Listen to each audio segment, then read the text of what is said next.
Seja bem-vindo à Sala de Ações, o projeto de extensão universitária da Universidade Federal da Paraíba, que é coordenado pelo professor Dr. Sinésio Fernandes Maia. Hoje eu, Kleber Eduardo Costa, analista acadêmico da sala, irei fazer uma breve análise da Companhia Paranaense de Energia, a Copel. A Copel foi criada em outubro de 1954 e atua com tecnologia de ponta nas áreas de geração, transmissão, comercialização e distribuição de energia, gás natural, além de telecomunicações, apesar da venda da Copel Telecom devido à descontinuidade por desinvestimento. A companhia atende diretamente a 4.519.938 unidades consumidoras em 394 municípios e 1.113 localidades paranaenses. Nesse universo, incluem-se 3,6 milhões de lares, 78 mil indústrias, 384 mil estabelecimentos comerciais e 354 mil propriedades rurais. O quadro de pessoal é integrado por 8.453 empregados. Ainda sobre a Copel Telecomunicações, em 15 de julho de 2020, a Copel comunicou a aprovação do desinvestimento de 100% da participação na subsidiária pelo Conselho de Administração. No dia 9 de novembro de 2020, a divisão Copel Telecom foi leiloada na Bolsa de Valores oficial do Brasil, sendo arrematada por 2,3 bilhões pela Bordeaux Investimento e Participações Multiestratégia. Em 14 de janeiro de 2021, foi celebrado o contrato de compra e venda de ações com a empresa vencedora do leilão. E é claro, a Copel é uma empresa que opera um abrangente sistema de energia elétrica com parque gerador próprio de usinas, linhas de transmissão, subestações, linhas e redes de sistema de distribuição. Parque gerador próprio composto por 30 usinas próprias e 11 participações, cuja potência instalada totaliza 5.675 megawatts, sendo 93% proveniente de fontes renováveis como hídrica e eólica, e o que responde pela produção de algo como 4% de toda a eletricidade gerada no país. O sistema de transmissão é formado por mais de 4.000 quilômetros de linhas e 45 subestações automatizadas. O sistema de distribuição, com 195 mil quilômetros de linhas, que é a terceira maior do país, e 362 subestações automatizadas. Embora esteja sediado em Curitiba, no Paraná, a Copel está presente em 10 estados brasileiros. Daniel Pimentel Slaviero é o diretor-presidente da companhia. O mesmo possui passagens na Escola de Negócios de Harvard e também pela Kellogg School of Management. Possui graduação em Administração de Empresas pela Universidade Positivo em 2001. Sua atuação no mercado se deu sobretudo na área de telecomunicação no Grupo Silvio Santos, ou seja, boa parte da sua carreira foi desenvolvida na SBT. Mas acredito ser interessante aqui mencionar que o governador do estado do Paraná, atualmente, Carlos Roberto Massa Júnior, é o filho de Carlos Roberto Massa, mais conhecido pela sua alcunha Ratinho.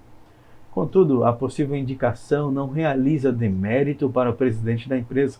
Desde sua ascensão ao cargo em 2019, a companhia tem batido recorde nos lucros.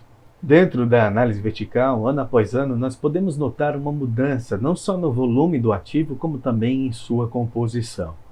Ao longo dos últimos 3 anos, podemos observar um aumento da relevância do ativo circulante nas contas da companhia. Em 2018, o ativo circulante representava 18,52% do total.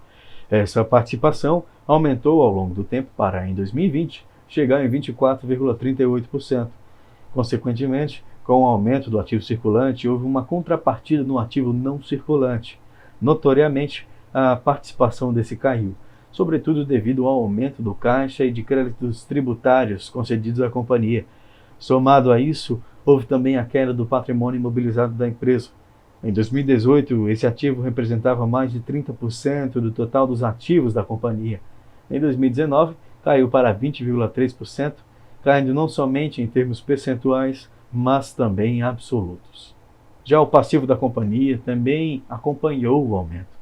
Ao observarmos o ano de 2018, o passivo circulante da empresa, ou seja, a dívida de curto prazo, representava aproximadamente metade do passivo não circulante. Essa composição se alterou bastante desde então, sobretudo no ano de 2019, quando o passivo não circulante chegou a representar mais de 40% do passivo da empresa. Entretanto, em 2020 a composição mudou. A dívida de curto prazo da empresa chegou a 20%, ao passo que o passivo não circulante se manteve relativamente estável com 36%. Vale salientar ainda o aumento abrupto em 2020 de PIS e COFINS para serem restituídos aos consumidores da empresa. O patrimônio líquido da empresa, assim como os demais itens, teve poucos reversos. Em 2018, era responsável por representar 45% das contas. Em 2019, subiu para 45,93% e em 2020 sofreu uma leve queda, chegando a 43,28%. As reservas de lucro da empresa ao longo do período analisado se mantiveram acima de 15%. Por fim, as receitas da empresa aumentaram consistentemente ao longo do período. Contudo, o que chama atenção é o aumento da porcentagem do lucro na composição ano após ano, e também a queda em termos percentuais dos custos. De 9,67% de margem em 2018, a Copel alcançou a marca de 20,98% em 2020 desse mesmo indicador. Nos indicadores contábeis, o índice de liquidez geral tem a função de medir a capacidade da empresa em cumprir com as suas obrigações no curto prazo, desse modo representando a saúde do caixa. A liquidez geral da empresa se manteve em bons patamares nesse aspecto, chegando ao seu melhor índice em 2020. Já a liquidez corrente ajuda a medir a saúde financeira das companhias, especificamente mede a capacidade da empresa de pagar os seus compromissos de curto prazo somente com seus ativos com maior liquidez. A liquidez corrente da Copel, nesse sentido, demonstra uma companhia com caixa sólido e saudável para lidar com essas dívidas de curto prazo. A composição do endividamento é um indicador que mostra a relação entre a dívida de curto prazo e a dívida total de uma companhia. E dentro desse indicador nós conseguimos notar que a Copel, inclusive, se encontra em patamares abaixo daqueles observados para o setor. A imobilização do patrimônio líquido é uma medida usada para saber o grau de imobilização do capital de uma empresa. Um grau menor dessa imobilização é um sinal que a empresa estará menos dependente de recursos de terceiros ou de acionistas. Em 2020, o valor caiu para abaixo de 100%. Como o EBITDA retira todas as variáveis, como lucros antes de juros, impostos, depreciação e amortização pela receita líquida de uma empresa, podemos dizer que o resultado de margem nesse indicador pode fornecer para o investidor uma visão clara da lucratividade operacional do seu negócio, ou no caso de um negócio que está sendo analisado. Nesse sentido, a Copel tem apresentado resultados consistentes em um aumento ao longo do período analisado.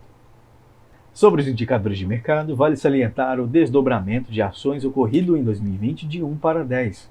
Sendo assim, realizamos um ajuste no total dessas ações para o ano de 2020, a fim de termos uma análise mais precisa dos indicadores. Bem, o valor patrimonial de uma ação ele representa a parcela do capital próprio da empresa que compete a cada ação emitida. E nesse sentido, nós podemos observar para a Copel um aumento gradual ao longo dos anos.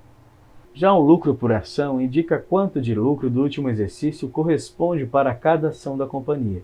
É calculado através da divisão entre o lucro líquido e a quantidade de ações da empresa.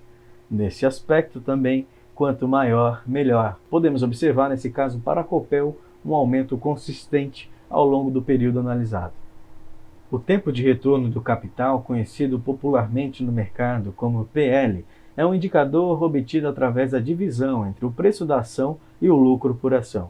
O índice representa em anos, teoricamente, quanto tempo seria necessário para reembolsar integralmente o capital inicial, no caso, o valor que foi investido por ação, considerando o lucro constante. Nesse aspecto, quanto menor, melhor. O dividendo por ação da companhia aumentou ao longo do tempo.